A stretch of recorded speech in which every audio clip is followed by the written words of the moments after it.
not quite 1/4 and never just half, but the entirety of one primate, whole. It is the part of a story, an idea that means more to you than me. Hello and welcome to Full Gorilla Life. We are Jeremy Keene, Larry Medina, and Corey Hewlings. Each week, we will break down an important life concept or talk with an inspiring person so that you can live your full gorilla life.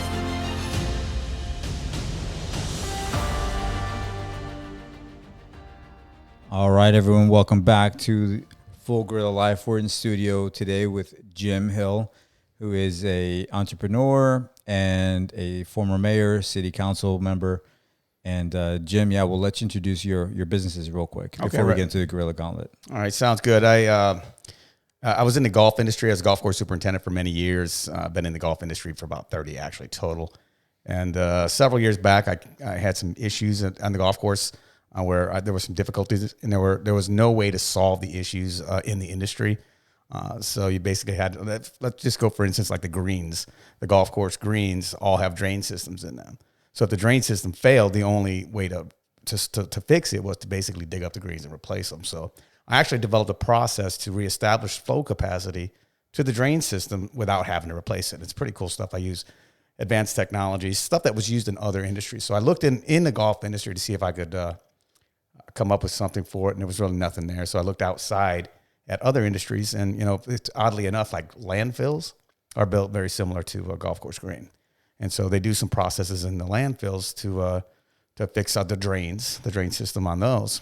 And so I kind of miniaturized all that stuff, and bumps and bruises along the way. I came up with a process to reestablish 100% of the original flow capacity. I use ground penetrating radar, high pressure water jet, GPS technology, and some video camera stuff. And so I did that. I started the company about 15 years ago. Okay, awesome. And you got a couple other companies too? Yeah, I mean, I have two companies in the golf industry. One of them is the high pressure water jetting that I do with the greens. That's called Innovative Drain Technologies. And the other one is IDT Golf Services. And that's the one that I use the GPS and the ground penetrating radar and those types of things. So two different things there. Okay. All right. Well, before we get into it a little bit more, we're going to go through the Gorilla Gauntlet. Just a couple questions for you. So are you married or single? Married. Any children? 6 daughters. Wow. All daughters? Yeah, wow. man. What's the oldest and youngest? I think the oldest is like 24. And I've got a granddaughter with her. And the youngest, I've got 9-year-old twins. Oh. Congrats. Man. Thank you. You got to do 6 weddings? That's why I'm so busy working. Gosh, you're going to be... You have to start have 5 businesses. You're gonna have Right. to, 6, one for each. Exactly. You're going to have to shovel your own grave. Like, Well, that's I'm how working long you're on going to that. have to work. I'll do it. He'll help. Tom will help. Oh, Yeah. by the way, everybody, Middle-Aged Tom is with us again tonight. Me, Larry, and Middle-Aged Tom are in studio with Jim Hill here. What city do you live in? Sebastian. And that's where you've been. You were the former mayor, and you're a current city councilman. That's there. correct, yes. Yeah. And are you an iPhone or Android? iPhone. Do you have the Apple Watch? I do. Do you use the walkie-talkie feature? So this don't is something even- that we discovered last night. My watch kind of sucks because the connection, I have to put codes in all the time. I'm kind of like tech illiterate. So basically the watch sits on my I can show my you how to sink. use it. Well, thank you. I appreciate that. And it has a walkie-talkie feature right here. Yeah. Yes. We'll We be just- walkie-talkie friends. We just learned this last night, Mm-hmm. which caused me to order one today, and No kidding.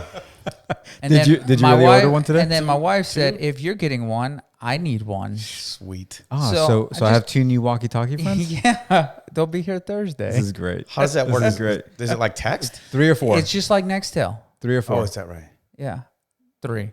Okay. I couldn't find the 4s and the 5s. Does it have the I wasn't- walkie-talkie? Yes, if you do the update. Okay. It has walkie-talkie and heart rate. That's all I really cared about. All right, good. Okay. Yeah. I have no idea. Because the only other difference is that if you fall, it detects that you fall. But Yeah. it's not that big of a deal. Yeah, I'm not worried about that. Anyways, That would be going just off learned about the constantly. walkie-talkie feature last I night. fall a lot. So Just ask my wife. life- She'll tell- life she alert loves, type she stuff. loves it when I fall. It gets. She laughs her. Good. favorite movie or book? Oh God. Well, it would be the Bible, of course. Now, favorite movie would be Pulp Fiction of all time. I would say. That's, Yeah. in the wheelhouse. I say, oh yeah, I say that only because my wife loves it. I don't really understand it, to be honest with you. It's something a little bit odd, but I mean, it's really entertaining and it's got a deep story to it. It's one of those movies that the more you watch it, the better it gets. Yeah. I agree with that. The other movie that I felt that was like that for me was Snatch. Okay, I don't think I've ever seen that. Yeah, it's a movie with like Brad Pitt. Mm-hmm. It's a Guy Ritchie film, and it's a great movie. Right. The first time I watched it, I didn't like it, and then I just caught it again, and I was like, "This movie's great." And then I watched it again. I was like, "Holy shit, it's this much better." It's amazing how you can, like, some of the movies are like that. Like, I've seen Pulp Fiction probably 30 times. Yeah. Wow. And every time I watch it, it's great. You know what I'm saying? It's like, I'll be sitting, everyone will be sleeping or something like that. And I'll be, after a day, I'll just be like, why the hell not? Just put some Pulp Fiction on. Not to get off subject, but I watched The Joker the other day, and I'm a big Batman fan. And everybody was raving about how great it is. And maybe in my head, it was too good. And I thought it was good. Right. But it's not an instant classic like everybody's raving. Yeah, I think you think that's the whole Heath Ledger or not? Definitely. Joaquin Phoenix is this one. Yeah. Oh, okay. I got it. That one, Heath Ledger killed it. But so did Joaquin Phoenix. Like he did a great job. Yeah. Joker was good, but it wasn't like sick good. Everybody was like, the way I was hearing it, everybody made it out to be the next best thing. Yeah, super dark. It was super dark. Yeah.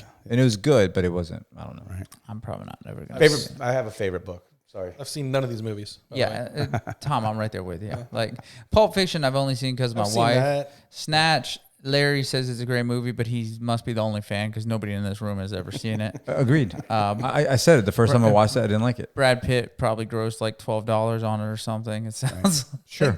I'm sure that sounds right.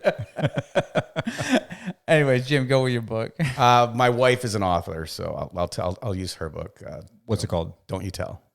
Okay. Don't you tell. By. No, it's actually Don't You Cry. There's two of them. She's by Amy. What is her last name? Amy Taylor. No, she's got a pen name. I know. So, I got you. So it's Amy Taylor, and it's she did a couple of books in a series, and it's Don't You Cry and Don't You Tell. Okay. So those are pretty fantastic. I like it. Don't worry. If you get it wrong, middle-aged Tom will look it up. He'll fix it for me. Right? Yeah. I actually knew that one anyway. Okay. Off the top of my head. We didn't doubt that. Yeah. It's funny. A favorite genre of music? That would be rock, 80s rock, probably. 80s rock. Any specific hair band? Well, I mean, I like Rat and Poison, and the heavy stuff. Oh wait, Rat Poison. Rat Poison. I've seen that concert tour actually. It was fantastic.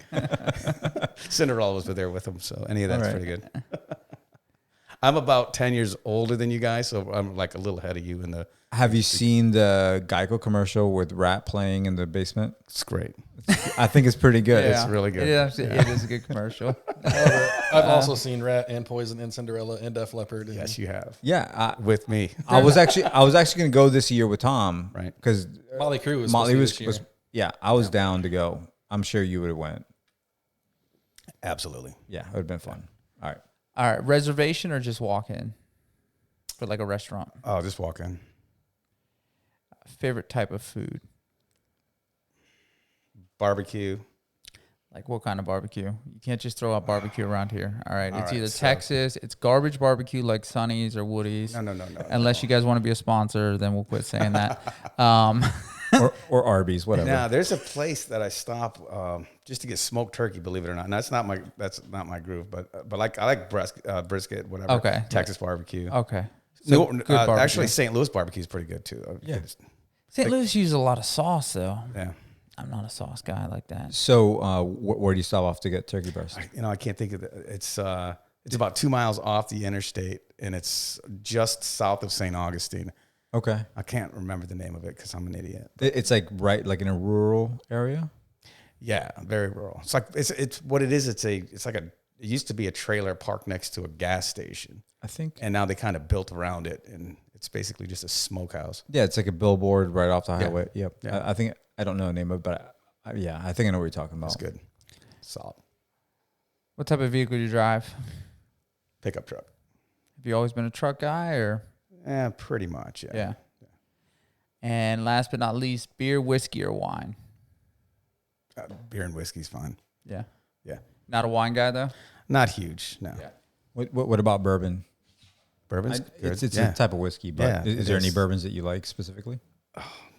well, Tom's pretty much the connoisseur. He is a Tom. Middle-aged Tom. Middle-aged Tom is a connoisseur. Yeah, Yes. he is. He mixes a whole bunch of them together, and he comes up with something good. Yeah. Of the cheap stuff, I would say maybe Evan Williams. Is that bourbon?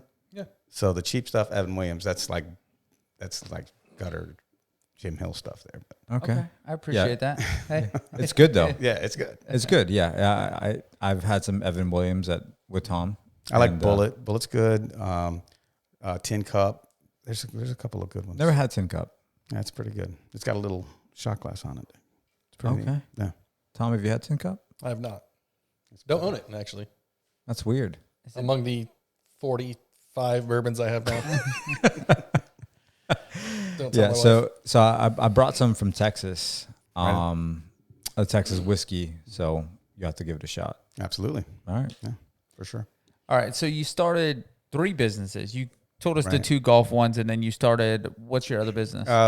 My wife and I started a company. It's her brainchild, so I'm taking very little credit on this. But it's a company called Sandbar Sunday because we like to go hang out at the sandbar, And so she started a lifestyle brand that sells like high quality sun shirts and hats and koozies and stickers and just basically the kind of like the sandbar, vibe. Yeah. Pretty cool stuff.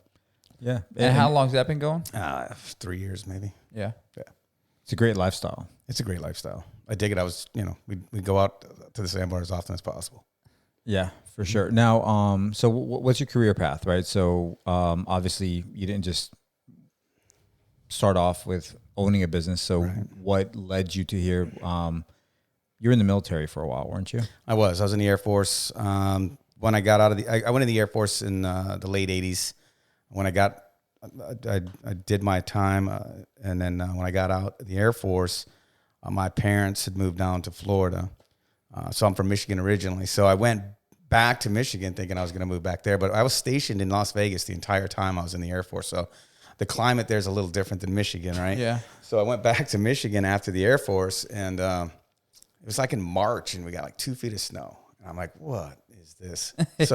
So my dad lived down in Florida, so I'm thinking, what the heck? Florida's great. I can just go down there and start out. And I did that, and I started out working at John's Island Club. It's a beautiful golf course, very private club in Vero Beach. I started there as a bag boy, basically getting the carts out of the cars and wiping them down when they got done, and basically reading books and working for tips. And I was intrigued by what I saw on the golf course. See these guys out there riding on their little 3-wheelers, and raking bunkers and mowing greens and stuff. And it's like, man, that looks pretty cool. Let me give that a shot. And then the superintendent asked me if I wanted a job, and I said sure. And went in as a laborer, worked. Now, did you approach the superintendent, or did they approach you, or how did that work? Well, actually, I was talking to someone I was working with about the thought that I might enjoy doing that, and so he talked to the superintendent, and the superintendent approached me. So it's like, if you want a job, come on down. I was like, all right, cool. And then I started walk mowing greens and fly mowing bunker faces. Tom knows about that every day during the summer, and it's pretty brutal, working outside, 8-10 hours a day during the summer. But I worked my way up from that to a chemical technician. I went to college, got a couple of degrees from Abraham Baldwin Agricultural College in Tifton, Georgia. When I got my degrees, I went to be an assistant superintendent at Sun Tree Country Club, which is up in Melbourne. For those that are listening worldwide, that's on the east coast of Florida. Just so your worldwide fans can understand where that location appreciate is. that. That's not a problem. But I was assistant there for about 4 months. Superintendent got let go, and I got promoted into the position of superintendent. So that was a great job. 36-hole golf course. I was about 27 years old as a superintendent. Hold on, back that up 1 second, Okay. though. Okay, so you were there 3 months or 4 months, Right. and the superintendent gets let go. Right. Did they bring you in, grooming you to be the superintendent, or did something happen, or? Yeah, I don't think that's the case. The superintendent, I think that the letting go of the superintendent was a process that was ongoing, but the superintendent brought me in. The club itself didn't. Okay. So I don't think that was the intention. But I showed up. When they let him go, and I showed them I could perform, and so they basically they didn't have any intention of giving me the job. And no matter what the industry is, that always is kind of intriguing to me. Right. Whenever towards the top level of whatever the industry is, whenever somebody comes in and then a couple months later they take over, whether that be a superintendent or assistant city manager. I've seen that a lot, Sure. Yeah. Being the city manager a couple months later or something like that. And I'm always intrigued, like who was, pulling the strings behind the scenes here, so I'm always wondering like what actually happened. No, and it does happen. I mean, I've seen that in the industry happen quite a bit. But I don't think it was the case there. I don't think they had any intentions of even talking to me about the position, but I got into the room and showed them what I could do, and so they gave it to me. Hey, that's what you need, to see the table first, right? Exactly. Exactly. So going from bag boy to superintendent, how long was that? Oh, that took me probably about 6 years, maybe. Oh, that's pretty quick. I was going to say, that's pretty quick. Yeah. So what is it that you think got you to be able to move up that quickly? Man, I just showed up and did my job, and I did it as good as possible. I mean, one of the things that I used to do when I was a laborer, right? So it's like the worst job in golf you can have. You're going to walk mow greens and then fly mow all day. So I had a buddy working with me, and we used to just like, all right, if I'm going to be walk mowing these greens, I'm going to do it the best. I'm going to be the best walk mower in the world, right? I had the straightest lines and, no nicking of the collars. And this doesn't mean anything to anyone listening, but just to do it the best. It's like if I'm a janitor, it's going to be the cleanest floor around. You know what I'm saying? So always doing it the best to try to, straightest lines. And even at the fly mowing part, that's a brutal job. It's like you got these mowers that kind of float on air, and you have to lower them down with ropes and pull them back up to mow the steep edges of banks, right? So we would take that and we're like, oh, well, if we're going to do it, we're going to see if we can get more done tomorrow than we did today. And so we just kept that attitude going. It's like, if we can do more tomorrow than we did today, then we had a better day. And so I think that just is impressive to people. And so, I just moved up to Chemtech. And once I got to Chemtech, that basically at the club I was at is kind of the limit of how high you can get without a degree. So I realized that I wasn't going to go much higher if I didn't get a degree. So I went to college and got 2 degrees in environmental horticulture. How old were you when you went back to college? I was 25. And did GI Bill pay for that? Or they did, yeah. Paid for most of it, yeah. That's awesome. Which is great, yeah. It's great. Yeah. I tell young kids all the time, it's a way to set yourself up right there. Absolutely. Yeah. Yeah, one of my daughters is, she's going in the National Guard. So she's gonna go in the National Guard and get all of her college taken care of, and she wants to be a pilot. So do your service, get the government to pay for it. 100%. Yeah, that's the best way to do it. Put in a little bit of time, and then don't have any student loans. Yeah, it's like we had hockey on here. He got his doctorate. Yeah, he served in what was it Marines? Navy? I think Navy. I think Navy. Yeah. I kind of wish I would have actually gone and did college while I was in the service, because they would have paid 100%.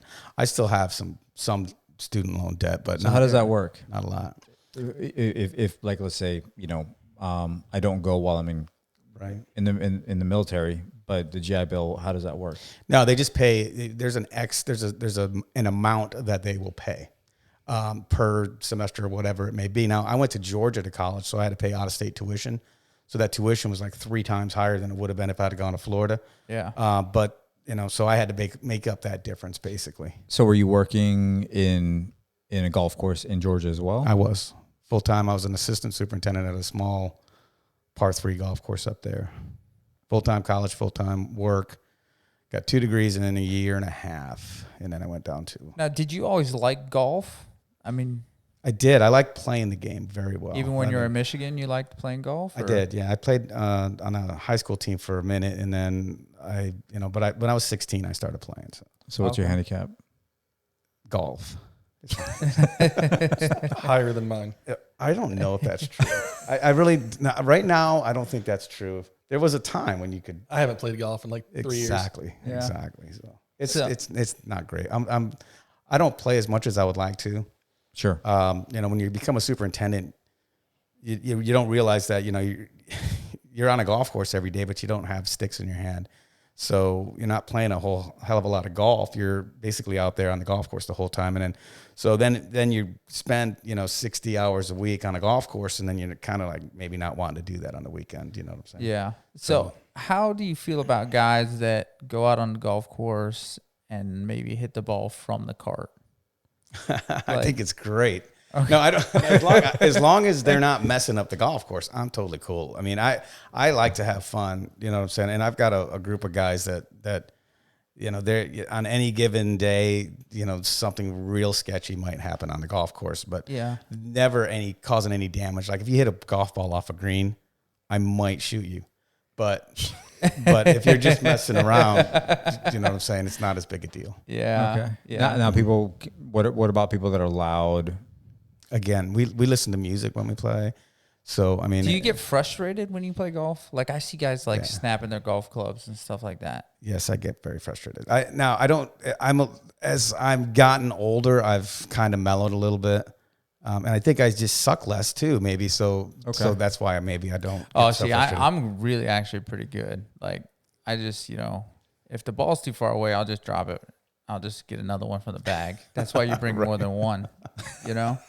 So it's pretty simple well, to you'd me. fit right in on our group. Very simple to me. I'm not works out. I'm not like an elitist golf snob type of guy. You know, I just enjoy going out and I once out. played with a guy that was very serious about the game, and I was like, oh, I don't want to do this again. Right. It's not Not fun, play is it? golf, just play with somebody that's very... Listen, and I'm not bad-mouthing that guy or anybody like that. That's not for me. It's just not as fun. Yeah, we don't course well together, you know? Right. Like, Especially when you're not great. yeah, I'm a lot worse than that. Same here. Yeah, I'm pretty horrible. Like, Have you ever swung a golf club? Ever? Yeah. We went to the. We went to Big Shots. Big Shots. That's Larry's golfing experience. No, I've been once, and I went with Tom, and I went with Joe, and we made it to about the 9th hole, and I think everybody was getting annoyed with me and Joe because we were drinking a little bit. Imagine that. So Crazy. So everybody was like, "All right, I think we're done." I was like, "Okay," but it was a good time. But honestly, you know, for how small of a town Sebastian is, and this kind of jumps a little bit on subject, they have a great golf course. Yeah, it's pretty good. I feel like it. I'm sure it's not like to the level you guys have played and whatnot, but I feel like it's a nice course for just like a city. Because I've been to some other city courses, and I'm like, do you even cut the grass? Like, yeah. I mean, they do a pretty good job of maintaining it. I mean, it is what it is. It went over. We did a course renovation where we redid the greens, which is nice. So the greens are in pretty good shape.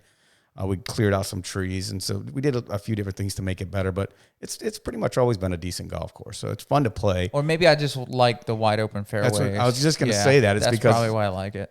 You know, you don't lose a lot of golf balls there, so Yes. that makes it for the Oh my god. everyday hacker. It's a pretty fun golf course. I played what is the one at 66 and 60 in that little community there? Oh yeah, Vista Royale. Oh my gosh, I lost Vista Plantation? so many Vista golf Plantation. balls there. Yeah, I think I lost like Yeah. over a dozen golf balls. That place is super short but tight, right? There's like water everywhere. Everywhere. Yeah. Is it really? Yeah. There's like an 80-yard hole, but it's like in the middle of water. I mean, it's like everything's got water around it. Yeah.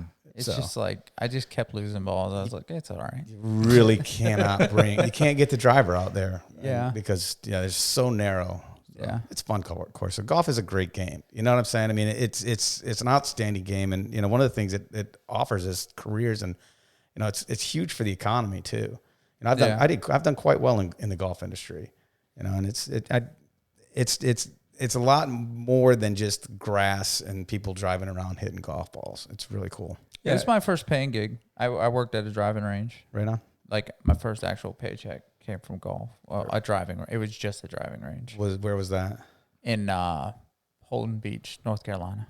Holden Beach. I did a course up in Holden Beach. Yeah, I forget. No, actually, it was in Holden Beach. Shallotte or I don't even know. yeah. But it was It was cold. Is that the name of the golf course? Well, that you worked no, at? Shallotte was the name of the town, but Holden Beach, it would have been kind of been like, I guess, Hutchinson Island. You know, it's not really its own town. It's all the houses are on stilts and stuff, right? yeah.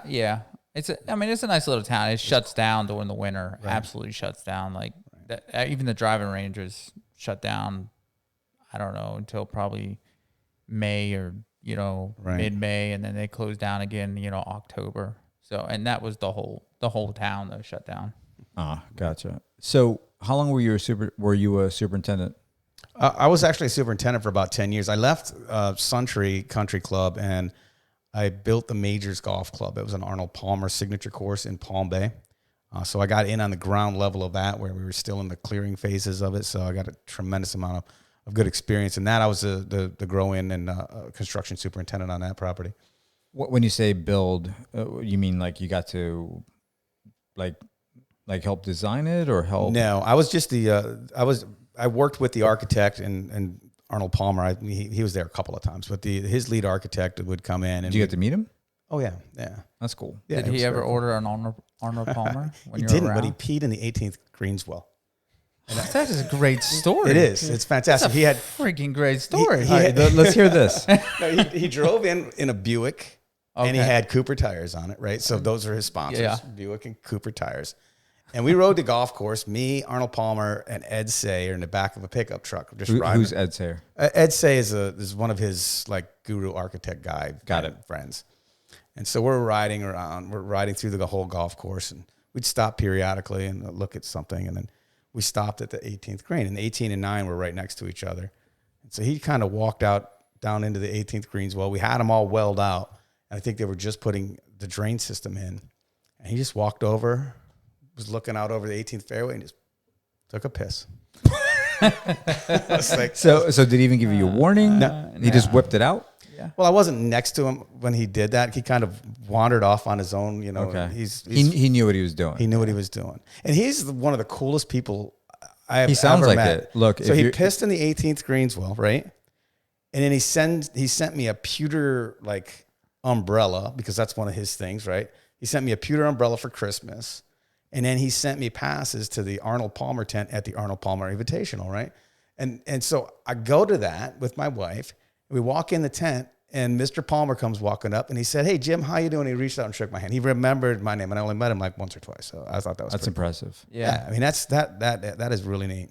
Yeah, that is definitely. Yeah, I used to have, when I worked at the hospital here locally, we had a chief operating officer that knew everybody at the hospital. Right. That always amazed me, because like typically C-level people don't know everybody, but this guy would like make sure that he shook everybody's hand, said what's up. Like that always impresses me when people like remember like that. That's Right. impressive. Like one shot and he remembered you.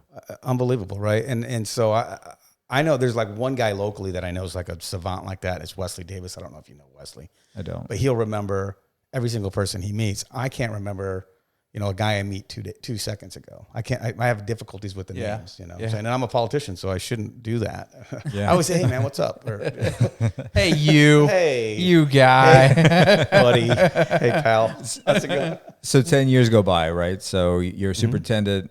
What made you get out of the superintendent game? Well, like I was saying, when I went to, after I built that golf course, I went to Point West in Vero Beach, and and they brought me in there because they had let the golf course kind of go down a little bit, and they were getting ready to go back to private, and so my background is in private clubs, so they brought me in there to turn it around and get it back in good shape. And part of what happened was, as soon as I got there, I could see that the drains were not working, right?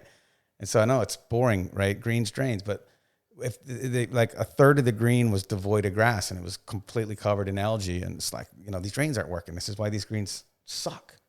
And so I couldn't find anything to fix them. So I started the process of my companies, and I tested it out for about 3 years while I was there. And I actually tried to get the people I was working with to just kind of offer that to other golf courses, and they didn't have time for it. They were busy enough on their own. So I basically started the company, and so I could offer a great service. I do it nationwide. So I've been out as far as Vegas and up in Chicago and the Northeast, and basically all over the country. So is it a whole system you install, or you go in and fix the drains that are already there? Well, it's the drain system that's there. The perforations clog up. It's, again, stupid, boring stuff. But what I do is I find the pipes with ground penetrating radar, and there's generally access point ports built into them so that you can clean them out. And essentially, I just rotor-rooter them. I just clean them out. Okay. And I find areas of damaged pipe. And so one of the things that I do is I kind of slave labor from the golf course. So I don't have to like dig holes and all of that stuff. I just find problems and tell them where to fix them. So it keeps my overhead way down. I don't have to have any employees. Yeah. which means I don't have to, there's payroll taxes issues. There's a whole bunch of different issues when you start having employees. So I'm a one-man game and, just traveling all over the country, performing that service. And it works great. I've been doing it for 15 years. And if it didn't work in golf because it's a small, tight-knit community, then, I wouldn't be in business. So the first time that you did it was at Point West? Yes. And who was your first sale? Oh, the first sale, the golf course isn't there right now. It was a course out in West Melbourne, just south of the Lowe's out there. Palm golf course. It's like a little 9-holer. You know what I'm talking about, right? It's not. It's closed since, but okay. Yeah, I just walked in. I just went out and started knocking on doors and talking to people about it, and so like the first week I got a sale, which is kind of cool. And then so you got a sale right away. Yeah. Now at this time though, you're still superintendent? Yes. Okay. How many sales do you remember how many sales you made before you're like, all right, this could be a thing? No, I did. I basically offered the club to stay with them for about a month, to give them time to try to get someone in there to take over for me. And then I was basically gone full time in the business. So you jumped right in. Yeah. I just went after it because I knew it worked and I knew it was good. But I mean, there are years where, I'd be on a job in, Fort Myers or something like that and sleeping in my truck and, needing to get that check to have enough gas money to get home. So, I mean, it's a struggle. It's not easy. You just got to hang in there. And, I love that. I love the meme or whatever it is where it's got a guy just digging and digging and digging. He just gets ready to give up. And he's like this far away from the other side. Right. And so if he just kept 2 more shovels, he would have broken through. So, you just got to keep on, keep after it. And so, yeah, I mean, there was a ton of, I got myself, I was in debt, but I knew it worked. I knew it was a great product. So, at the end of the day, I came out in pretty good shape. Yeah, no, I mean, it sounds, many people wouldn't have just jumped. Right. I would say most people don't just jump. Like, I don't know that I would. Yeah. I think I probably wouldn't. That's probably why I don't own a business right now. But right. There's something to be said, though. If you really believe in the product and the process and you believe in yourself, then, I mean, it's kind of like, why not? Honestly. Yeah, no, for sure. Like if you can truly sell it to yourself that this is going to work, the best way to find that out is sooner than later. You know? Right. When you decided to do this, did you were you in the hole? Like not to get into your business, right? But like did you have a lot of like money saved up? No, I had enough. I had enough to get going, and I mean, it's not a cheap process. So a sale is a good deal. You know what I'm saying? Okay. So like if I had it basically down to if I could do, a golf course a month, then I was all right. You'd be okay. I'd be fine financially. And so, now I'm doing sometimes 4 or 5 golf courses a month. Okay. But so 1 golf course in a month basically covered everything back then. Not quite now. Sure. Expenses I know have what you gone up. Well, that's what happens when you start More kids. Yeah. Yeah, when you have 6 kids. Right. You keep having kids. All girls. Expenses keep You may want to going fix up. that, Jim. Oh, it's fixed. Don't you worry about that. It has been handled. For sure, my friend. Yeah, no. So, all right. So how long have you been doing that for now? About 15 years.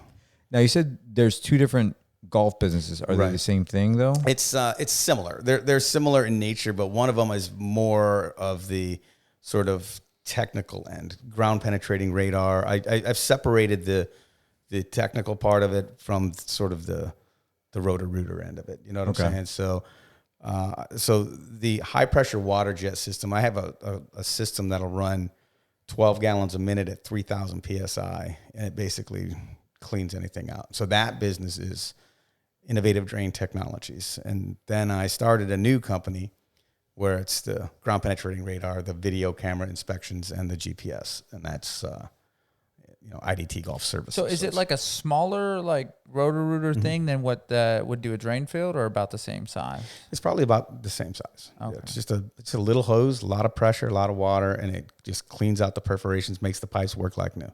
Okay. It's, again, and if you're not an industry guy, it's like, seriously. No, I You know what I'm No, saying? I mean, But- even if you're not an industry guy, though, it's nice to know, like, well, something's got to make that stuff work. Right. You know what I mean? Like, and maybe I am kind of an industry guy, and I want to know how things work, and I'd like to tear a tool apart before I actually use it, so I know how it Sure. works. You It know, might not work when That's you're how done. but that's how my brain. That's how my brain works. Right. You know, like I want to know how it works, so one day when it does break, Mm-hmm. I know how to fix it. You know, but I guess some people probably don't care, like when their toilet flushes, how it works. But Right. me personally, I'm like, so I guess it just depends on who you are. And I'm not in that industry by any stretch of the imagination. I'm still interested in it.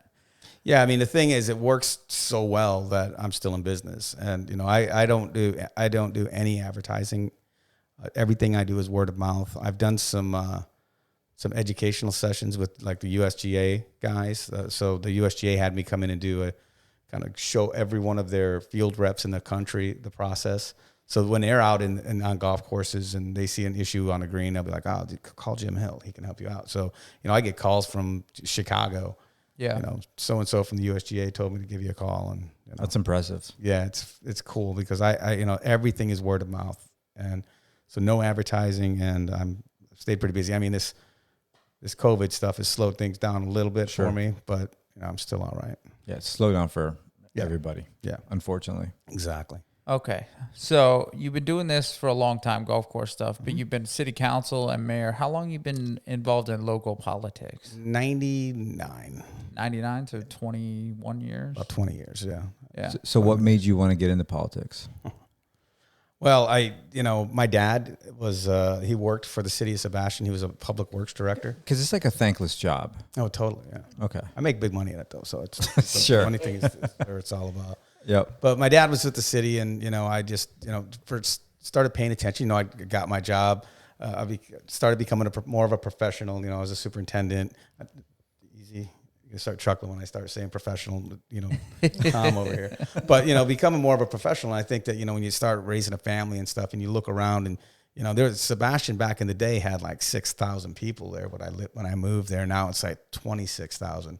So it's grown a lot. And so when you start seeing things, change in the community that, and I love Sebastian, it's a cool town. And so I just wanted to make sure that it stayed cool. And so I saw some things that were concerning me, and I just got involved. Got elected I was on the Charter Review Committee in 99, got elected to the city council in 2000. I was on there for a few years, but became the vice mayor, then became the mayor a few times. And did What's a vice mayor?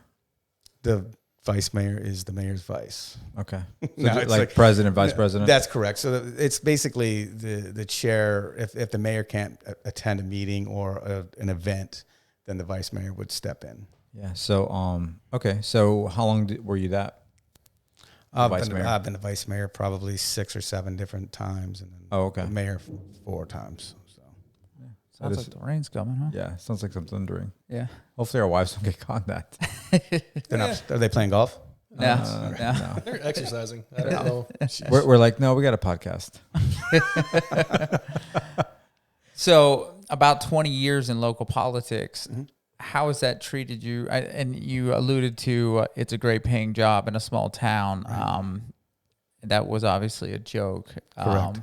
So what has kept you motivated, though, over 20 years to stay involved? Yeah. It's again, it's that you see things and you can make a difference. You know what I'm saying? I mean, I know that I've made a tremendous difference in Sebastian. It's a really cool town now. I used to think in back in 1990 when I moved there, I used to think it was a cool town, and now it's like so much cooler. Our riverfront district is outstanding, and I had a lot to do with some of the ordinances and the laws that are in place that have helped to sort of guide it to become the community that it is. With parking and lieu things, so we can get some of the restaurants and bars to have more capacity, so they could have more people there. They could be more successful. And so I've always loved the waterfront area in Sebastian there, but wouldn't you like it a lot more with a casino?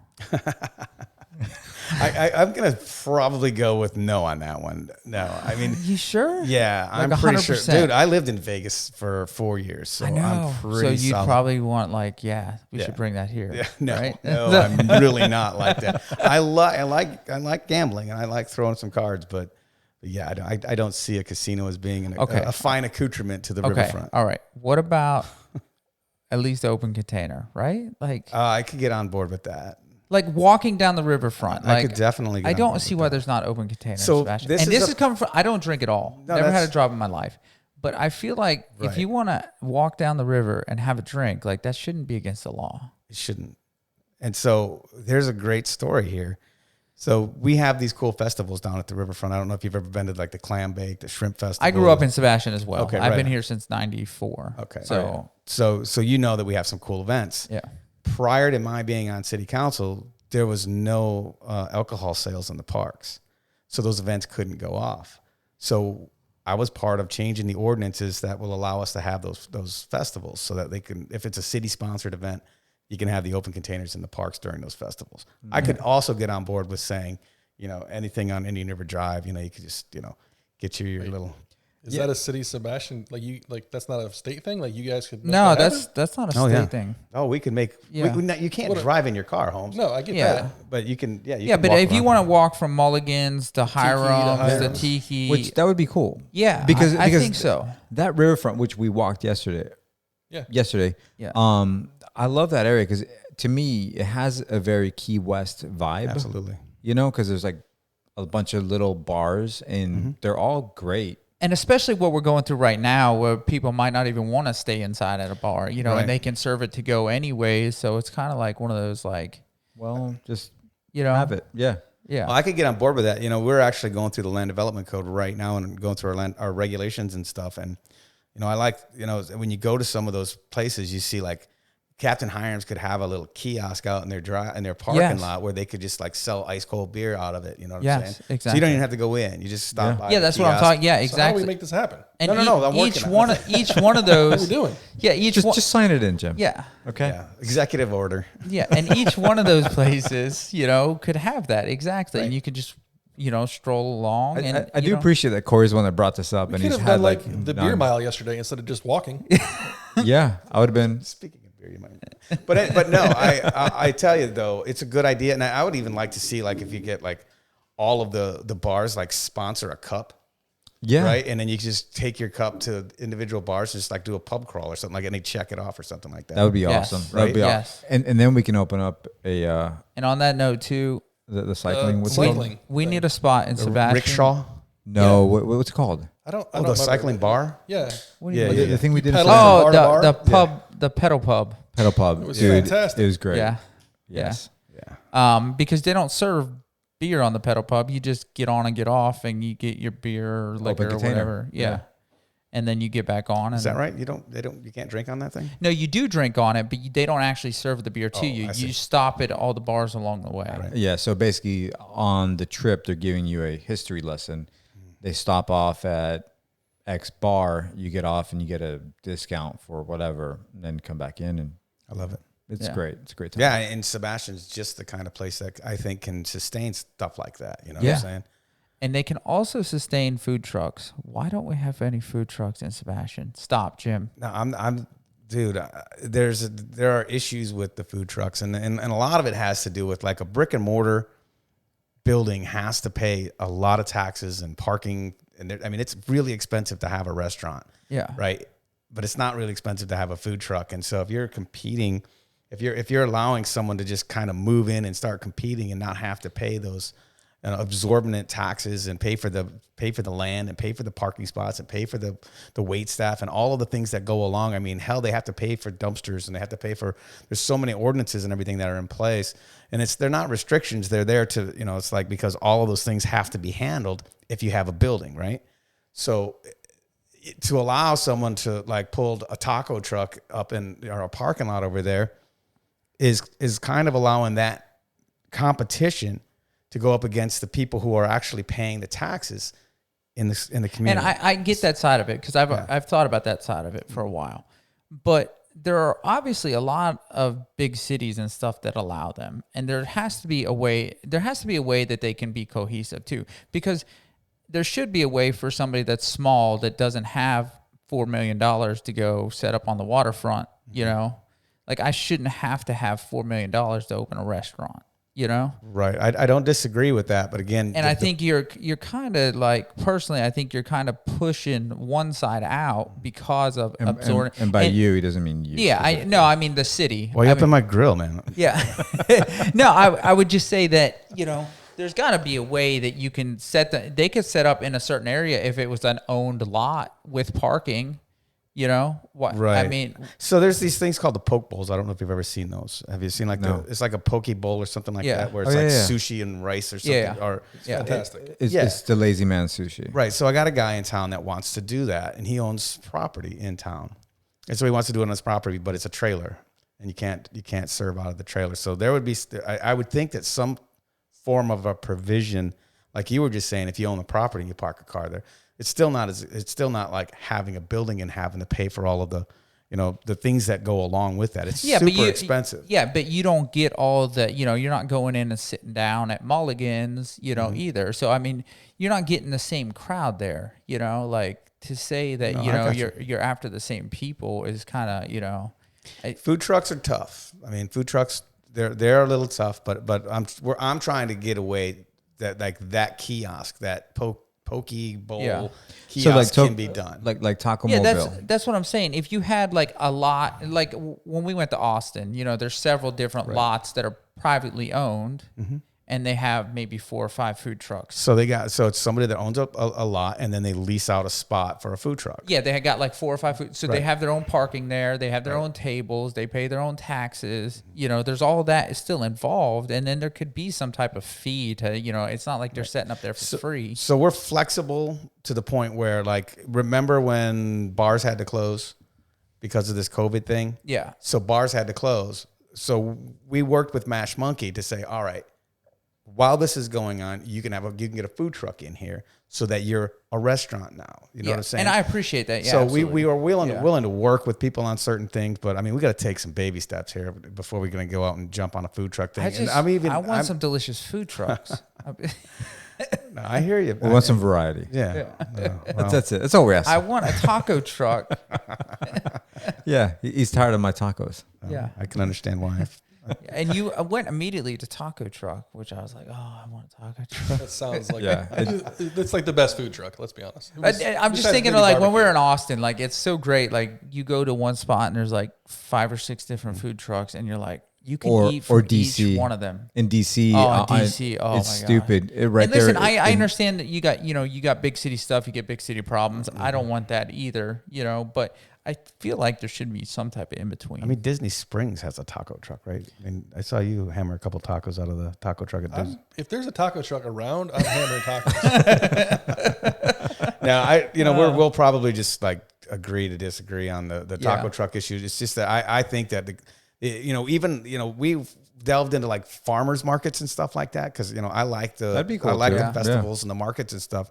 But we have some local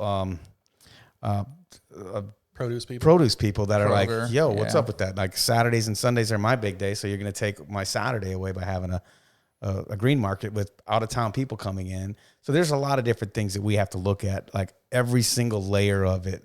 So it's not just like, damn, I'd like some good tacos. Yeah. It's like, well, now, yeah. I mean, okay. I get that side of it. I do. Yeah. But I feel like there could be some provisions if they were local people. They had Right. local people to set up. That's exactly what I was 'Cause gonna then say. it's like, and believe me, I can imagine it's really the only fruit stand in Sebastian city limits, and they're great people. I shop there myself. Sure. My wife has been walking there for all her life. She was born right down the street from that fruit stand. So I get it. They're trying to protect their own, but also, the city is, again, what you said so yourself, 5 or 6 times bigger than what it was. Right. I don't know. I feel think a like- provision saying like if you're local, then maybe. I feel like the guys that are going to the farmer's market, they're just going to go to the Vero one.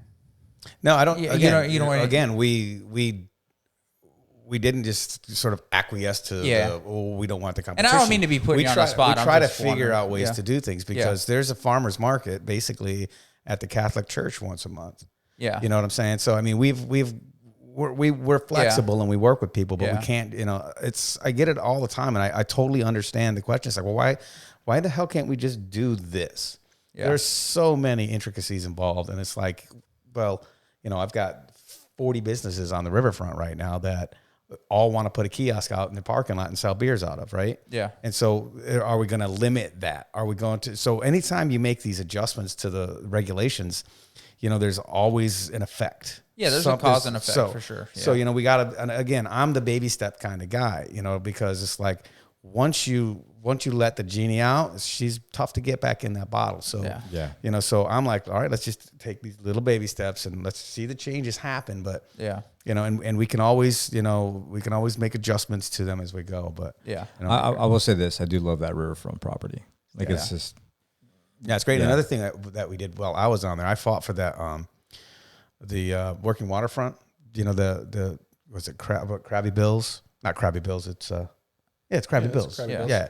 So we bought that building. The city of Sebastian owns that building, and it was tough to get done, because we did it all with grant funds. So we own that building and the marina that's right next to it, basically almost all grant funded, and that helped to like really rejuvenate the riverfront district, because we put that's right in the middle of the. So how's that work? You guys own the building and then lease it out? Correct. Okay. Yeah, and that caused an uproar with some of the local businesses because they wanted to make sure we're doing fair market value. Sure. They don't want someone to go in there and just have no competition, basically. So that makes sense. The city doesn't want to be in the business of being a landlord if they're undercutting everybody else. Right, and so it's a fish house, right? Yeah, with a small window that you can get fresh fish, and it's good. By the way, it's really good fish there. But originally, they popped that thing open as a full-fledged bar nightclub. They were having like bands and stuff. Yeah, they had bands, and they were doing MMA, on the TVs and stuff. And we're like, whoa, you guys need to tap the brakes on that because, that's direct competition against Captain Hiram's and Mulligan's and the Tiki. And so they weren't paying for the entire building. They were just paying for the front and just a little kitchen area. So they weren't paying fair market value. So the competition wasn't fair. So we had to kind of kick them out. And it was a difficult process. Yeah. But the original people that were in there are no longer in there. Okay. So we had to make an adjustment to that lease. Like kick you out. Gotcha. Right. So lately there's been some local news controversy. So for everybody that's not local, there has been city council controversy. It's been like it's been making the waves, right? Like like throughout the state of Florida. Like people. Tom, want to give us a quick rundown? What's been going on? Here? Middle-aged Tom, tell us what's going on in Sebastian. Why am I giving the rundown? Because you're the most knowledgeable of it. Yeah, even though Jim's sitting right there. You're right. So I guess basically what we had is there was the election happened and new people got elected. 3 new people got elected. 3 new people last year. Yeah, last November, right? It was like a one-off election, right? Yeah, nobody else was. It was nothing else was on the ballot except for 3 people. City council, right? And it was like hardly anyone went out and voted. Yeah, I was about to say the voter turnout was. I didn't vote. Yeah, of course not. So Larry is partially my fault. Yes, sorry, City of Sebastian. Yes. You'll not do that again, will you? I will not. That's right. I will not. All right. Otherwise, he has to keep signing petitions for a whole year. Exactly. All right. So we had a one-off. 3 people got elected, and then what, Tom? I mean, I guess you had the one guy that's ran 9, 10, 11 times now. He finally got in. Yep. So his name is Gilliams. I'll call him out. Sure. Yep. Damian Gilliams, who's a complete jackass. I'll call him out too. See. Okay. I'm okay with that. Okay. Okay. Fair enough. So I guess I mean, the blunt story is he has basically tried to take over the city, essentially, right? So they had a meeting that wasn't supposed to happen, and which, if you get a chance to go on YouTube and check it out, it's a great meeting. Whenever the guy says the cops are coming, he says, "I guess that wraps it up." Yeah. So basically, timing. so basically, there was a secret meeting that happened right as COVID was getting started. Like right? they canceled the meeting. The city manager like canceled the meeting. Exactly. So the meeting, the city manager canceled the meeting, but he's like, no, we're gonna go ahead and have a meeting anyways. With just the three of them. Which to anybody outside of the state of Florida is absolutely against sunshine law. It's a very serious violation. Yeah. There's nothing. There's very little that an elected official could do that's more serious than violating the sunshine law. Really? People go to jail for that. What is the sunshine law? Because I wouldn't know. The sunshine law is a series of laws actually that basically, and it says the sunshine law to make sure everything's done in the sunshine. So you can't do anything secretively. Like I cannot meet with another city council member and talk about any city business. And it's all public records right. too. Has to be out in the daylight. And people, and really, the sunshine law to me is the reason why we have Florida Man. When you think about it, like crazy stuff happens all over the United States, but Florida's like sunshine laws are some of the most That's right. progressive in the nation. So everything is out in the open. Like that's why we have so many crazy stories out of Florida. It's so much harder to get a lot of the police reports and different city reports and stuff like that around the nation, depending on what state you're in, are all different. So it ends up making Florida look crazy, which I'm fine with. I don't need anybody else coming here. Sure.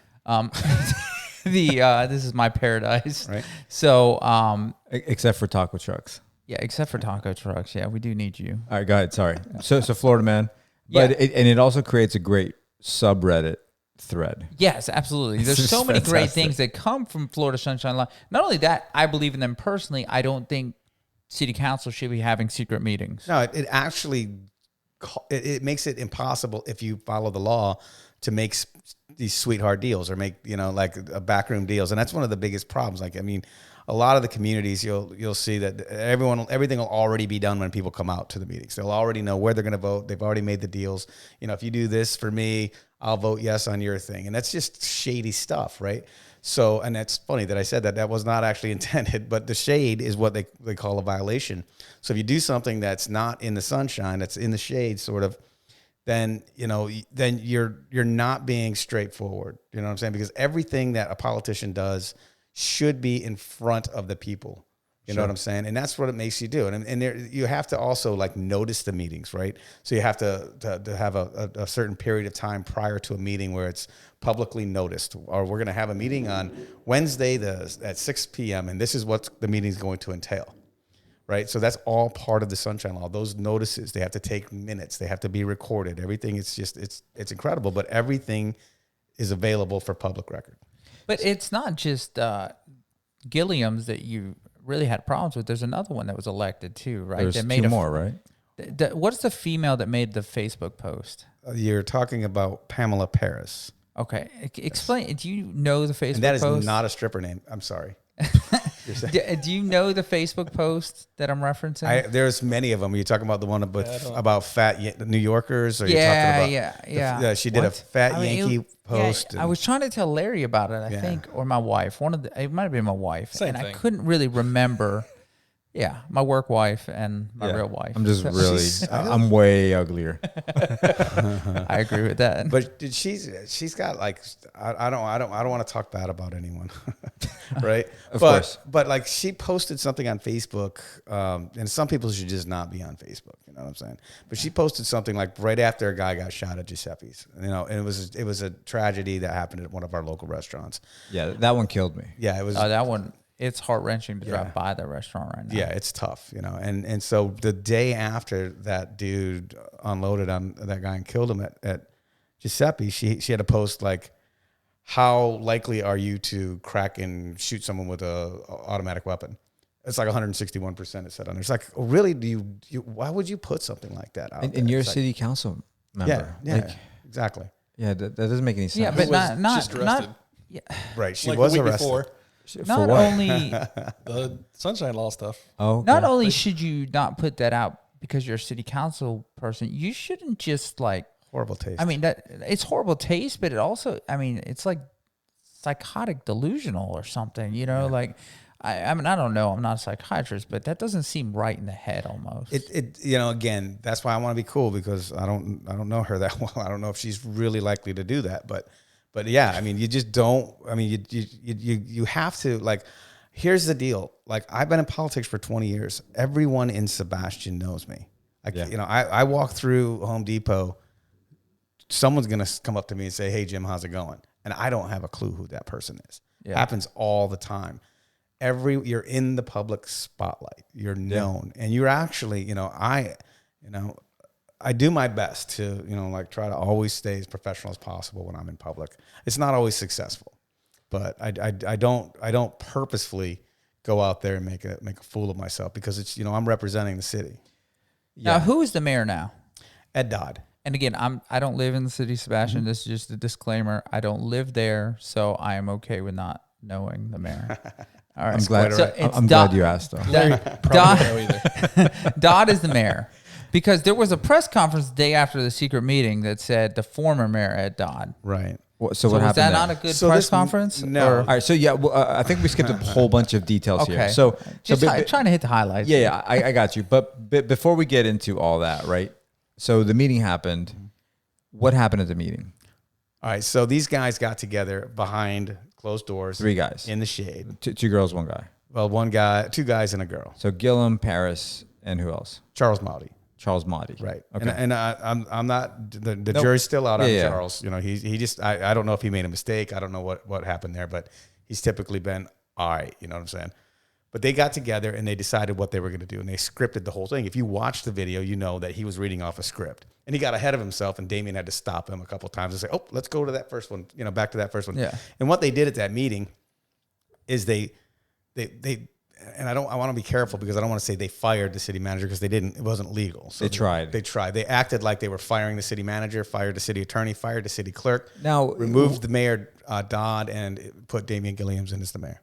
And so would they even have that kind of power? No. Right, because like they would. Yes. They would. Yes, they would. So if the 3 of them decided to do that at a meeting that was published, that was noticed properly, that was being recorded, they have the authority and the power to fire all of the 3 of those people.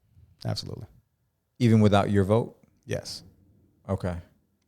Now, 3 out of 5. Now, some of those people are contracted, I assume, right? Like they have a contract. Yes. And I assume they have stipulations in their contract. If they get fired, they're going to get some type of... There's protection in there. Yeah. I don't know any city manager that doesn't have quite a substantial protection if they get fired, especially without cause, That's right. And it's hard to fire someone with cause because you have to, if they want to fight a cause of firing. Well, then, it's all just, right. really your perception, a lot of it is. Right. But the judicial system would probably disagree with some of those things. Yes, exactly. They so, could sue it's to get their settlement. Yeah, exactly. So they're going to get their settlement eventually. Typically, yeah.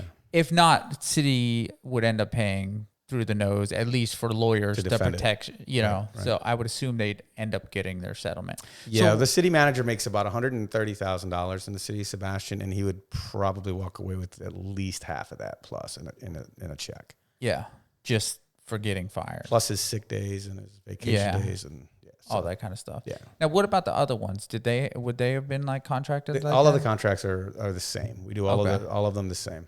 Okay. Unfortunately, right now the city attorney is he's new and he signed in his contract a 6-month probationary period. So he would be the one that could get fired with no recourse. Yeah.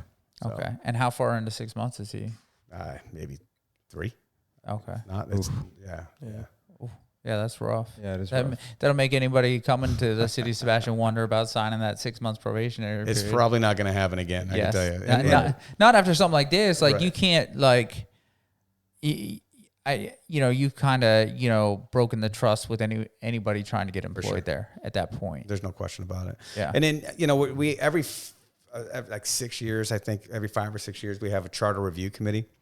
And that was the first thing I did in 90. I was on the charter review committee. And so what the charter of Sebastian is, it's like our constitution, right? So it outlines the responsibilities of the mayor, vice mayor. It outlines our salaries, it outlines the duties and responsibilities of the clerk, the city manager, what we do in case of emergency. It's basically our constitution. And so we're going to have to get into the review of that and probably, tighten it up a little bit in some areas to give more protection to to the charter officers, because like you said, if one of them goes, then who in the hell is going to look at Sebastian and say, that's the city for me? You know what I'm saying? So and essentially, I mean, the city managers are in the state of Florida, the city manager is a very important role for each city, because essentially it's not the mayor making the decisions. It's the city manager that makes the decisions. 100%. And then when they screw up, they get fired by the council and the mayor. At least that's kind of the way I see it. Yeah, you know? That's 100% right. So like we are all us elected officials, we get like $300 a month, and that's, and that's because we just go to meetings, and I mean, we do And no health insurance, right? No health insurance. I mean, but it's, you don't do it obviously for the cash. Yeah. But the city manager, they're the ones that are like the educated, we're laymen.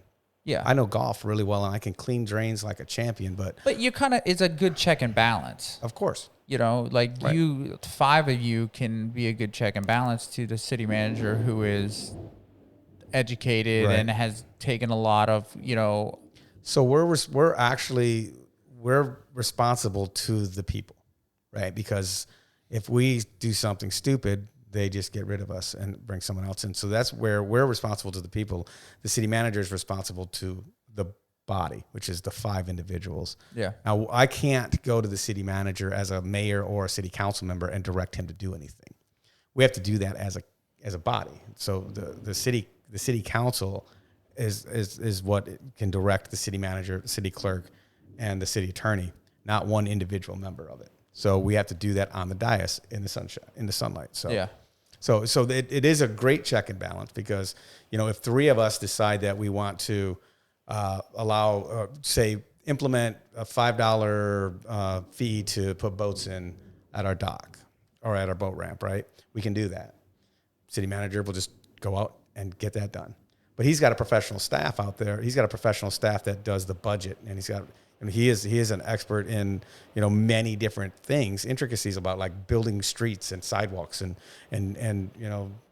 drainage and all of the things that it takes to maintain a city, because the city is not just like the roads and stuff. It's the parks, it's the tennis courts, it's the golf course, it's the airport, it's City Hall. I mean, there's a ton of things. Yeah, it's the police department, it's the public works, it's the I mean, traffic there's engineering, a ton involved in it, and so I like the manager council form of government, because that has a professional generally in charge of the day-to-day operations. And because if you get a mayor in charge of it, they might not know anything. They might have just got elected.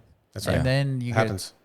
And it does. I also appreciate that same form of government, because, and the check and balance there really is, if the manager screws up, he's going to lose his job, know, and then the city council will just get a new one. That's right. So, all right. So what else did they try to get done there? Right. So, well, first off, if Gillums was going to become the mayor, like,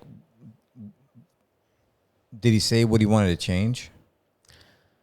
Yeah, no. I mean, I think some people have this strange, and it's not really that strange. Some people have a different, idea of what a mayor is. Because everyone's always super impressed when I say I'm the mayor, right? Oh, I'm the mayor of Sebastian. They're like, oh my gosh, that's so cool. Yeah, because like I'll be honest with you, like I'm hearing you guys talk, and it sounds like the city manager is really the one with the power, and the mayor is there for the checks and balances. Or am I misunderstanding that? So like the council is there to like come up with these, like the vision of this community, right? We want to be a small, fishing village type of community. So we don't want any like skyscrapers or high rises, and we don't want, crazy colors or whatever it may be, And so we kind of like say, all right, this is what we want it to be like. We have a certain level of service that we want. We don't want our roads to be crappy. We don't, we want our parks to be well maintained. We want all of these different things to be at a certain level. Now the city manager's job is to make it happen. And so he tells the council at that point, all right, this is how much it's going to cost. So then we have to decide whether or not we want to draw the taxes in order to make those to fund it. So that's the thing. I mean, basically anytime there's a tax collected in the state of Florida, you have to have an elected body that oversees the expenditures of those funds. And so that's why you have a Sebastian Inlet District, right? Those people, because there's a special tax, an inlet tax that we pay. And so the district has to basically be responsible for the expenditure of those funds, but they also have a director who basically guides them through that process. So did he say what his vision was, or he just really wants to be mayor? Yeah. He really does. basically. Really? I don't really know why. Okay. I mean, All it's right. pretty cool. Yeah. I mean, Plus, you get like an extra $100 or something. Yeah, you do. It's a couple of things, right? It's kind of to your point. People seem impressed, so it's kind of like that whole like, oh, you're a mayor, right? Like it kind of, Which of like Chicago would be kind of important, I guess. or New York. Yeah. But Mayor Sebastian, Buddy in Orlando. I think he's a strong mayor. Yeah, exactly. But yeah, okay. Well, Yeah. So basically, it's just the illusion of, or I don't want to say illusion, but he No. just wants to become mayor. Well, yeah. I mean, the mayor is actually the face of the city. So the mayor is the guy that goes and cuts the ribbons and kisses the babies at the grand openings, and the mayor is the one that gives the speech at the. Not right now. No, With not the right now. COVID. There's no kissing going on right now. But the veterans memorials gives the speeches at those things, and the mayor signs all the documents, and the mayor runs the city. So, but it's important. It's an important job, but it's still not as important as the city manager position. But it's an important job to be the face of the community. I mean, it's you're the guy or gal, if I may. Yeah. So now, Tom alluded, or he mentioned that Pamela got arrested, She did. and so did Damien, Yes. right? So were they in jail for a couple days, or I wish. No, they no, they bonded out. I think immediately. He had like a $2,500 bond, and hers was $1,500. okay? But they got fingerprinted and So hers was pictures. why their did mugshots she are out have there. less of a bond? Was it a different charge for her, or Yeah, well, they got the meeting itself. There was a lot of illegal activity going on at the meeting, as we discussed, right? So Charles apparently is working with the state's attorney, providing information. okay? So he's being the informant here. It seems like that's He the flipped. case. He flipped, I think. So it seems like that's the case. So he already pled basically no contest to lesser non-criminal charges. So his He took stuff a plea is- deal. He took a plea deal. So his stuff is non-criminal, so he's not going to have a criminal record, right? So he turned on these guys. And so they've got Pam basically lying under oath to them, which is perjury. So that perjury charge carries up to a year in jail. Ooh. Right? I don't think these charges like really can't debate it. I mean, No. it's very clear they actually did this stuff, even if they don't think they did, I guess. Yeah. Yeah, and I think that ignorance of the law thing does. No, it's not a defense. Right, and Ignorance it's so is not a defense. funny too. In his deposition, he's in there just telling the state's attorney, investigator, he's like, "Oh yeah, I know the Sunshine Law. I would never violate the Sunshine Law. I took a course in it."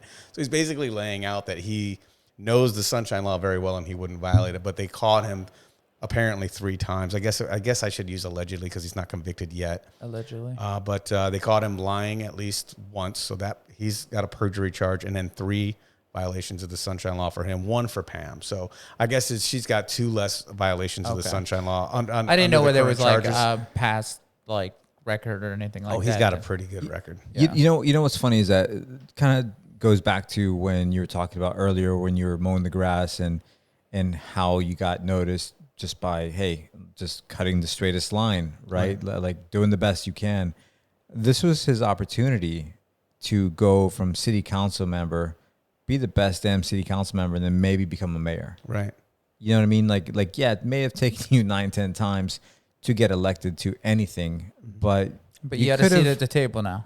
you have a seat at the table now. Like that's Right. the whole thing, right? Like you have the opportunity.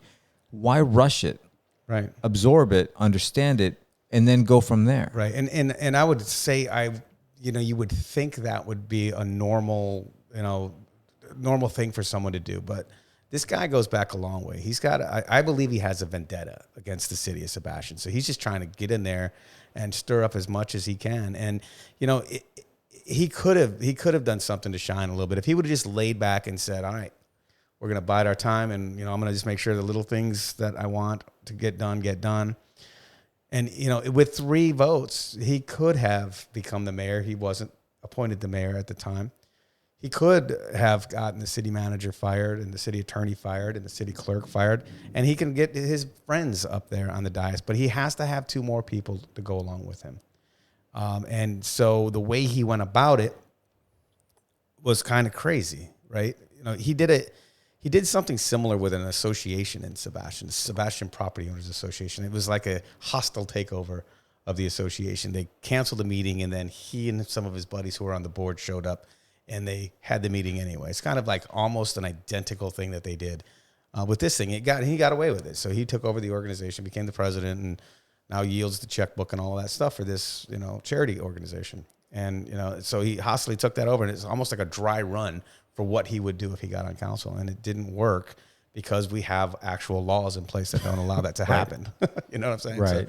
So he, he faces 1 year and 180 days in jail. He's got prior arrests and convictions.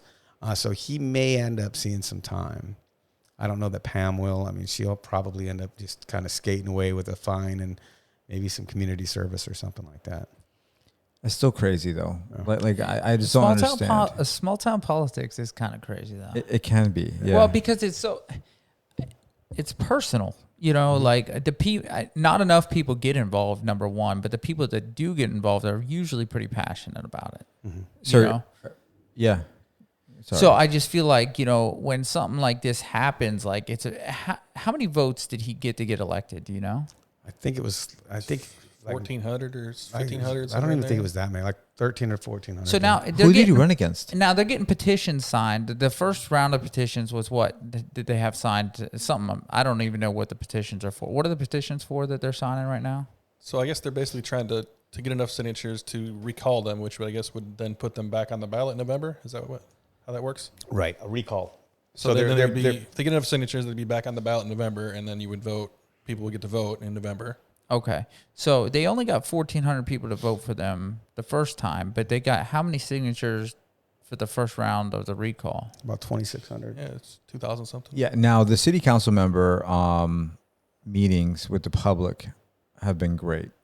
I'm glad you like that. TV wise, great. TV wise, great. It's great entertainment. If you guys aren't local and you're listening all over the U.S. or the world or whatever Just at this on point, YouTube. Just check it out on. Are you guys on YouTube? Yeah. Yeah. City of Sebastian. Okay. City of Sebastian. Just look up the most recent council. There's some lady that totes her whole army uniform in there with her. I've seen her a couple times. You know what? Though she made great points. Yeah, she used to be the mayor. Yeah. Oh, I didn't even know that. Okay. I just know she's the lady that has an army uniform with her. I'm like, all right, I'm on board with that. Yeah. I think she should wear it. She was a council member for a long time. Now she was in the army, right? She was. Okay. Yeah. Because somebody I was talking to was like, oh, there's some crazy lady with a army uniform. It was like her husband's. I was like, no, I thought I heard her say like the first time she came with it that she was in the army and Gilliam's had slandered her or something or whatever she She's said. retired. Yeah, she retired from there. From the military. So she showed up with her army uniform. I wish she would just wear it though. Because it's like an old school army uniform It too. is. Yeah. Maybe she was. Yeah, she might not fit it now. I don't know. I don't know. I don't know I'm either. speculating. Honestly. Yeah. Well, the funny I'm not thing trying to is be a about jerk. her- I'm just saying. I wouldn't fit my any uniform that I wore in my 20s. No, I either, wouldn't either. so. So mine doesn't fit. Yeah. So anyway, the funny For thing sure. about her specifically is that she was on council for years, and Damien would get up and torment her to no end, right? As a resident. As a resident, yeah. And he Yeah. would just get up there and just kind of bash the council. Now, And did Damien always show up to He's these been coming to meetings? meetings for a decade. almost as long For as real? I have. Yeah. Wow. That's I impressive. have never been to one. And I anybody, have- they get like 5 minutes to talk about whatever they want to, and he'd get up there and just. Oh, have you seen the two dudes out of California that go to the council meetings? I'm not. Oh gosh, what's their two names?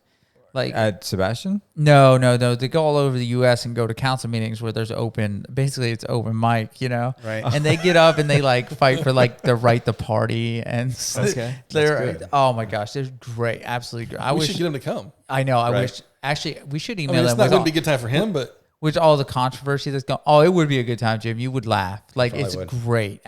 They would actually come in and fight for the right for open container. Yeah. We should email them. They got like Jim, millions of followers. can I just walk up Like- and talk about that? Yes. And then what happens? Like, does yeah, anything 5 happen minutes. with that? No. No. So no, like people generally will get up and they'll like express whatever their concerns are, right? So if My concern is that I can't drink while I I'm walking. understand it. That's something that would be good thing to talk about. And so, yeah, you could get up and talk for 5 minutes about that. And then, we may have a little deliberation on it, and I'll be like, I'll give you a call, man. We'll work that out. Okay. But you won't call me? Probably not. If it was somebody else, you'd call them. Yeah. Likely, yeah. Yeah. All right. That's understandable. So, are you running again? I am. Yes, I'm up for election this year in November. Okay.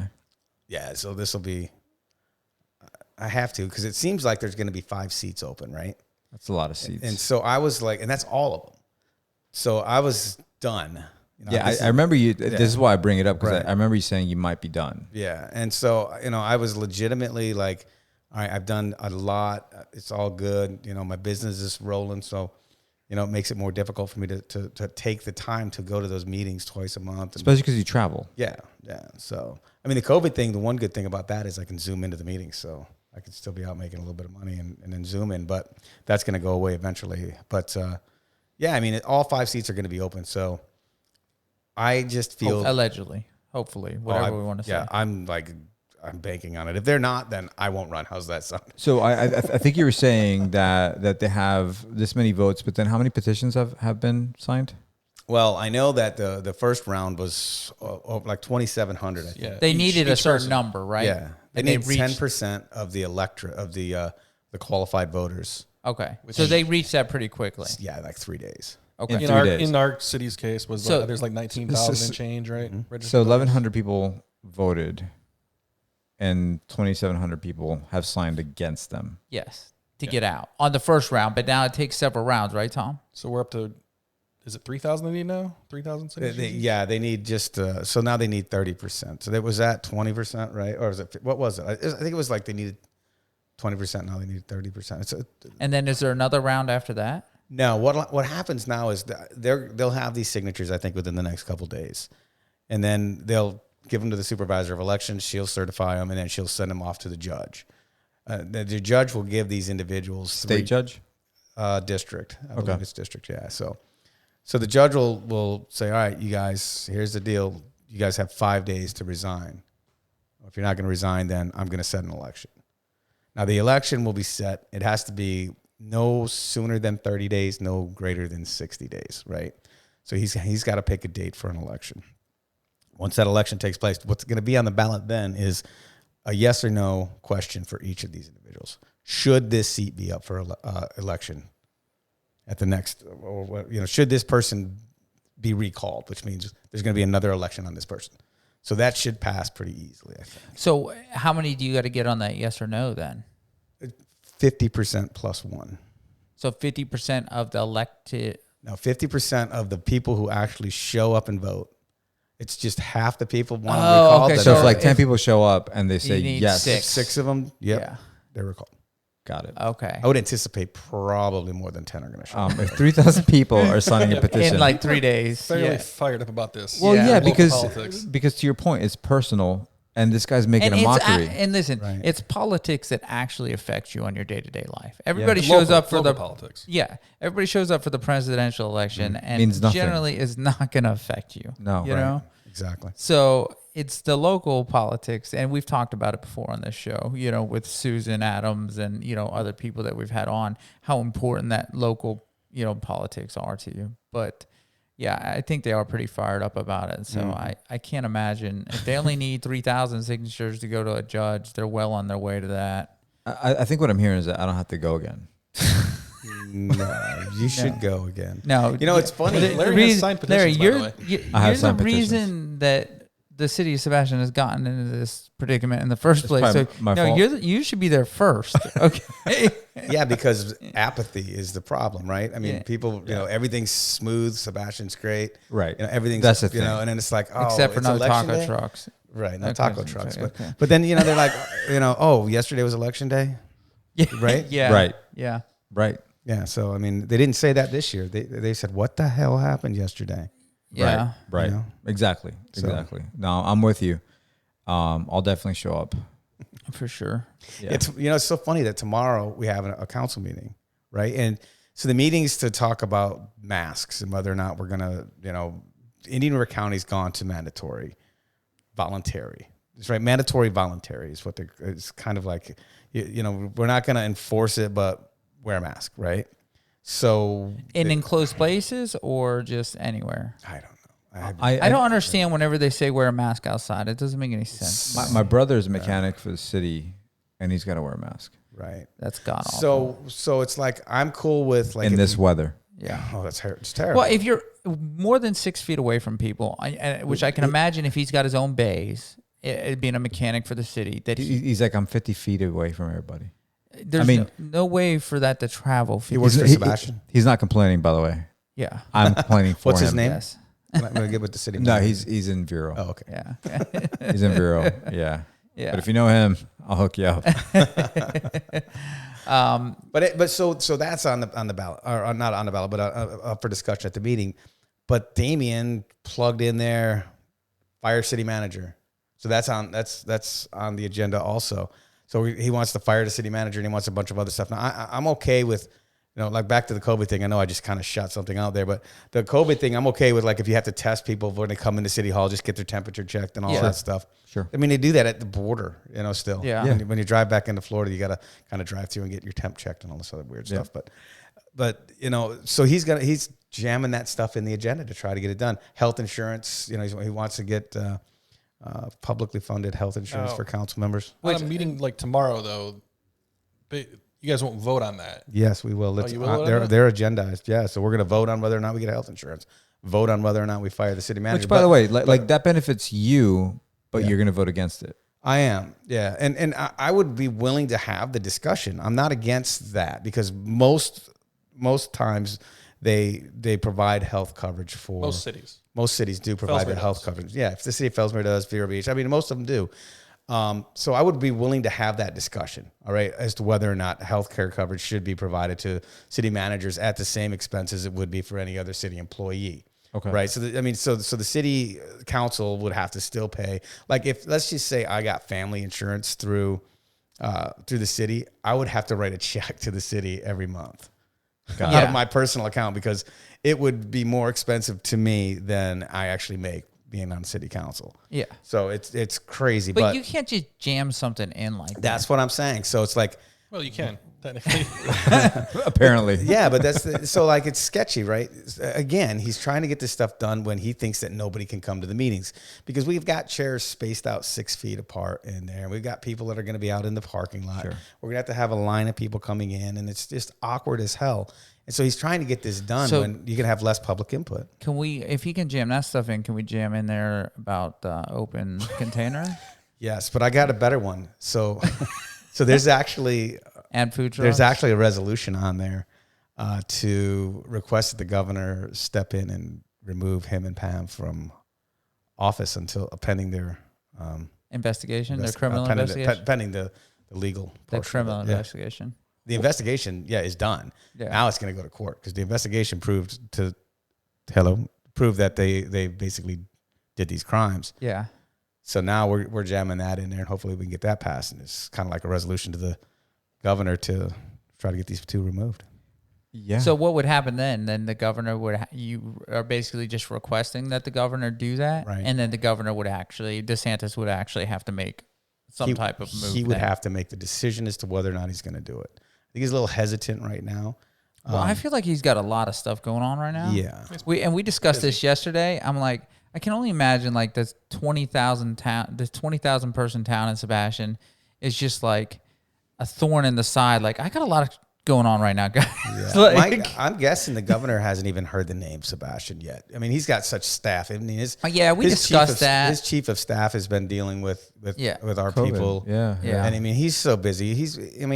Dude, Schools, his job has got to be crazy. It's got to be stupid right now. Yeah. Yeah, and he's just constantly going, and he's busy. So I've been working with Senator Mayfield a little bit to try to get her to help me out with that. She knows the governor personally. She can possibly help us out. I'm going to send her some more information tomorrow, and hopefully she'll get into his ear a little bit.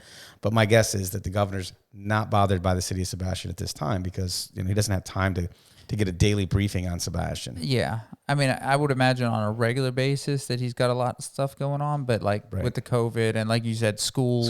There's just too much. There's a lot of stuff going on. You got riots happening and, right. you just, there's a lot of things going on right now for a governor to have their eye on. And it's kind of like these people got elected, right? I mean, it's like they got elected, duly elected individuals. Doesn't matter if nobody showed up to vote; they still got elected. Yeah. So it's like he's got to think to himself, this. Yeah, absolutely. And he doesn't know. He doesn't know all the dynamics of the city of Sebastian. How many people are against them now? And he will after this podcast. Yeah, absolutely. That's right. Yeah. I'm sure he's going to watch. But that's why Debbie Mayfield's important. Senator Mayfield is. I know her for about 15 years, and she's elected by people in Sebastian. So, the thousands and thousands of people that are up in arms right now, she's going to listen to those people because they're going to help get her reelected. And that's not a bad thing. That's why being, elected that's why it's important that you listen to the concerns of the constituency. Yeah. You know what I'm saying? So the governor it's not unprecedented for him to remove people from office. He's done it.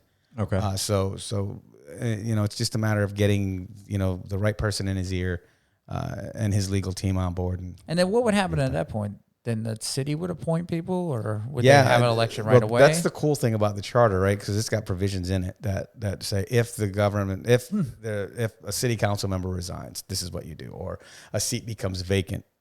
So 2 seats become vacant. This is what you do. As long as you have a quorum, which is 3 out of 5, right? As long as you have 3 people up there, you'll have a quorum, and then you can start appointing people. Like that council of 3 can appoint someone to replace any individual up until to sit for the next election. Now that requires a unanimous vote to the appointment of another person. So we'd have to come to an agreement with the 3 that were up there to probably appoint one more person, and then we may just ride that out until the election. Okay. And then pending the recall, if there's going to be those 3 seats are going to be open, then my seat and Mayor Dodd's seats are open. So there'll be basically two elections. Which, by the way, you're not a part of the recall group. No, I'm not. That's right. like Jamie's been saying that too, and I think it's actually been ticking off the lady that is right in charge of the recall group because he keeps saying that you're behind it.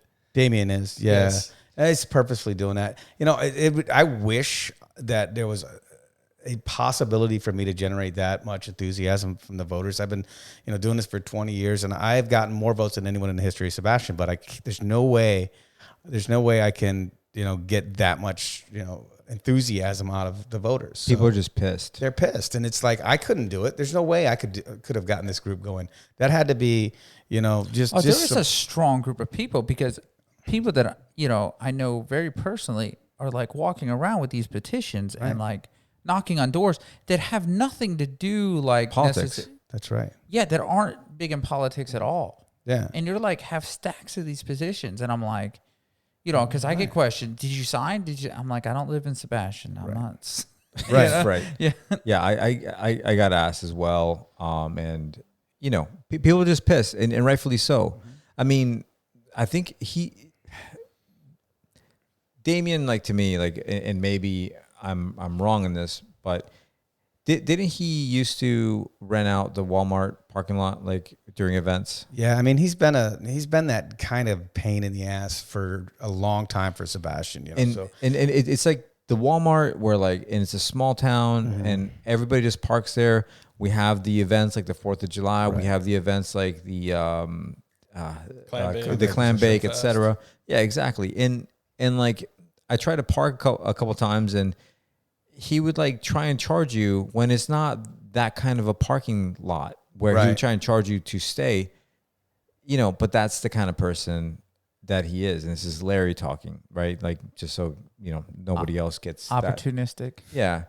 Yeah. But it's not in the right way. No, it's not. I agree. Like that's not how you build a community. Right. Yeah. So, and then, but that's the kind of person that he is. Yeah, and I'll tell you that I've spoken with so many people that have had dealings with him that I'd never think these individuals would have ever had a dealing with him, but it could have been like, his kid was at my house for a birthday party one time, and he called me up and he started giving me help. And it's like every interaction that I ever hear about the guy is like he's rubbed people the wrong way. Yeah, and it's in every business deal. I mean, so yeah, he's been, but even that being said, if he were to get up there and act like a normal person, Nobody. this would recall wouldn't be going on. You know, Nobody would have gave a second thought. right? No. He had probably been mayor after the next election. Absolutely. But he's not. That again. Now this is Jim talking. He's not a normal person. So that's what I'm saying. Though. I mean, it's like had he gotten up there, he couldn't be recalled. Yeah.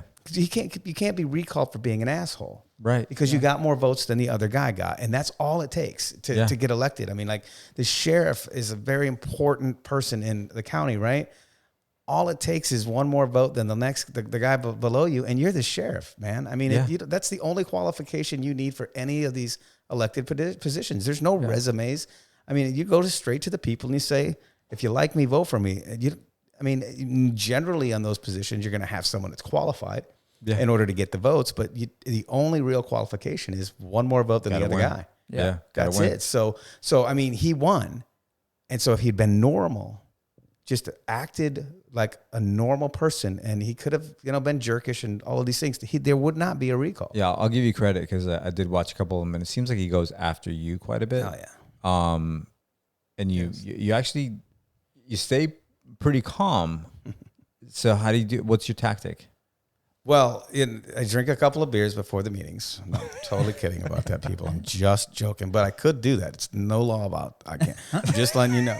I don't do that though. No, I don't take him seriously.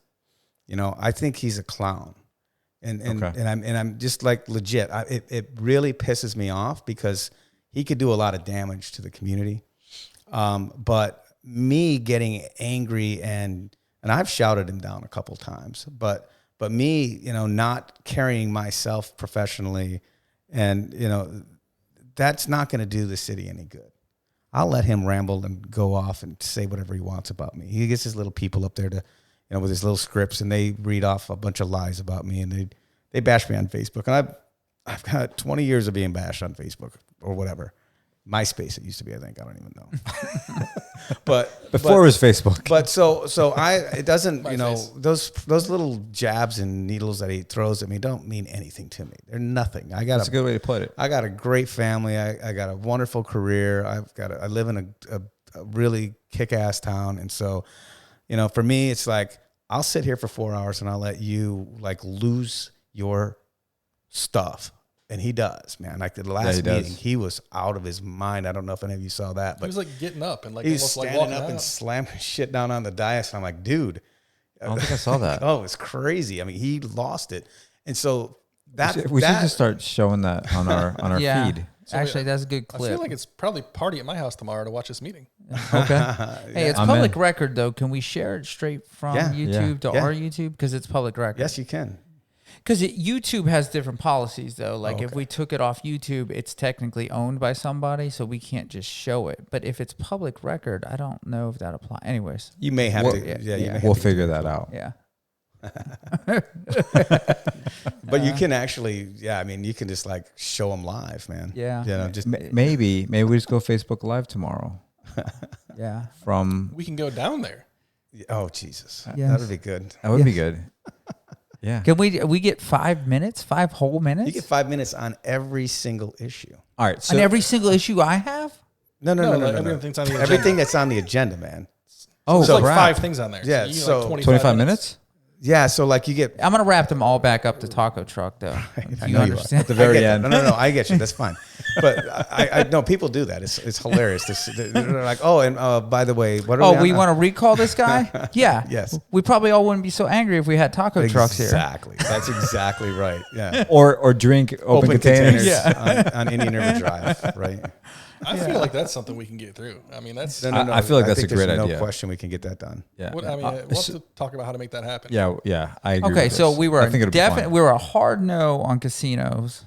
Yes, definitely. Hard no on casinos.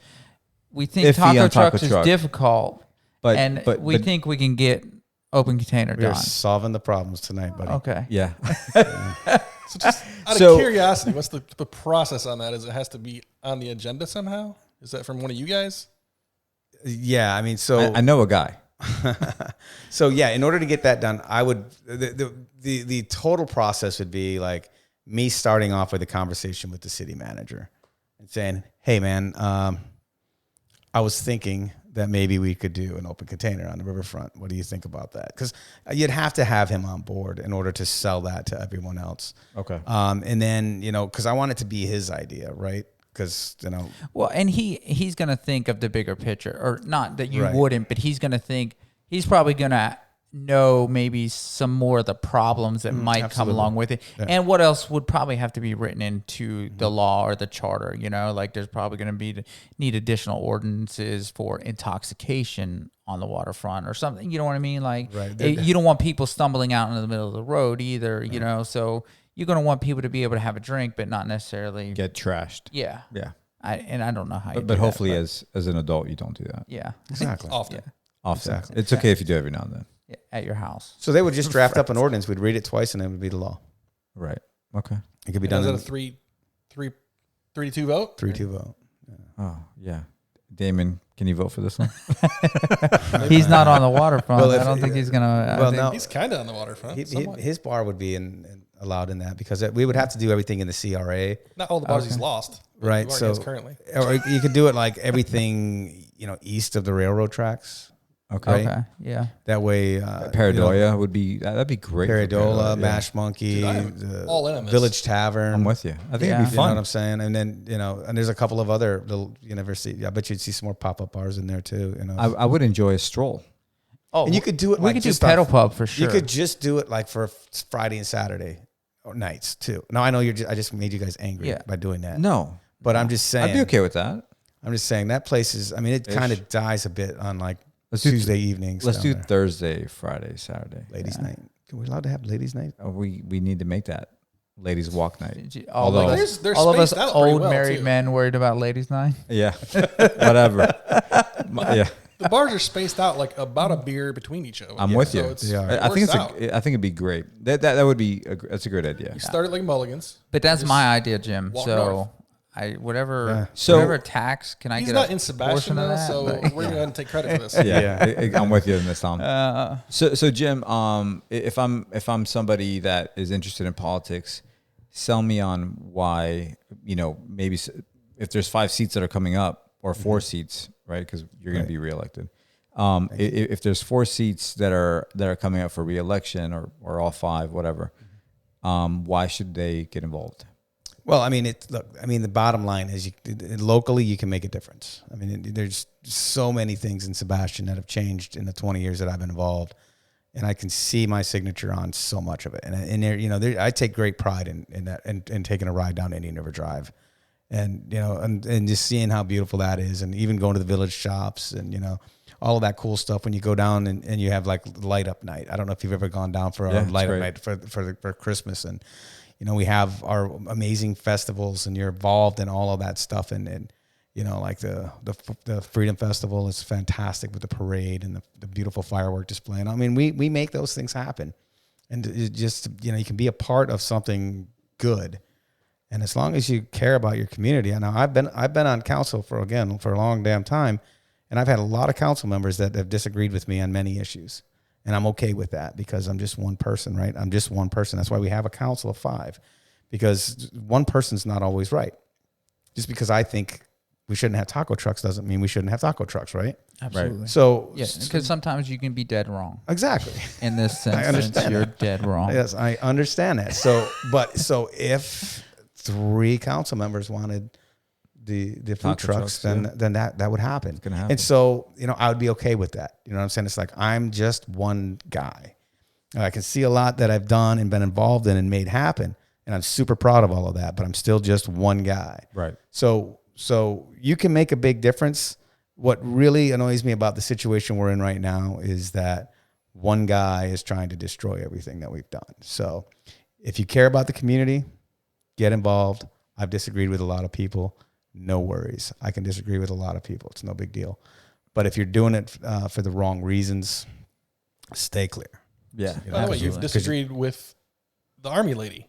A lot. Yeah, like Miss and, Coy. she's good people. Yeah, I mean, You're me and okay. her have gotten into it, up there, on several Did occasions. you ever make her mad enough to want to bring in her army uniform? No, I did not ever say she was. Okay. I never That's a whole different said level. she was a disgrace to her uniform, and that's Okay. And Is that what Damien that's what said? Damien said? He was a disgrace to her uniform, which is way out of line. Man. You know what I mean? You don't get You don't get to ever. say that. Ever. to anybody. If they If they served, they They served. served. Right. Yeah. That's it. Right. So, Yeah. Yeah, it's but not again, I mean, it's you can make a difference. It's shocking that how few people actually involve themselves in not even just local government, but like join some civic organizations like the Kiwanis or some of those organizations that are involved in charitable things, and just get involved. Like this group of people that are involved in this recall, they're insane, but they're great, right? I mean, they are just like They care about their community. they care about the community. So Yeah, there's not a lot really in it for them to, No, there's you know, nothing, to be yeah. out there, Right. doing what they're doing. And Right. I They're doing it see for them free. Yeah, I see them out there, and to me, that's like, oh, they really care. there's nothing better because they're doing it because they love Sebastian. Yeah, And if they didn't And care when you about say Sebastian, insane, you meant like a great compliment. yeah, Yeah. in a great way. Yeah, for So- sure. Jim, we really appreciate you coming on for sure. I don't want to hold you much longer, but just in case anybody has a golf course that needs cleaned out, or they need to get some Sandbar Sunday T-shirts, where do they find you at? They can find me at idtgolfservices.com. They can contact me there, or the cool one is, and this will be more fun, is sandbarsunday.life. Check out sandbarsunday.life because it's really cool brands. Got great shirts and hats, and it's really just kind of a laid back lifestyle brand. Similar to some of the other ones that are fishing brands, but we're sort of just like that chill, join the party, let's have fun, and it's great, man. So It's great T-shirts. I own a couple. Thank you. I actually ordered a couple of those ones you're wearing right now, and I still haven't seen them, but let me know. This is true. Yeah. Follow me home. Follow me home. All right. Jim, we appreciate it for sure again, man. Not a problem, man.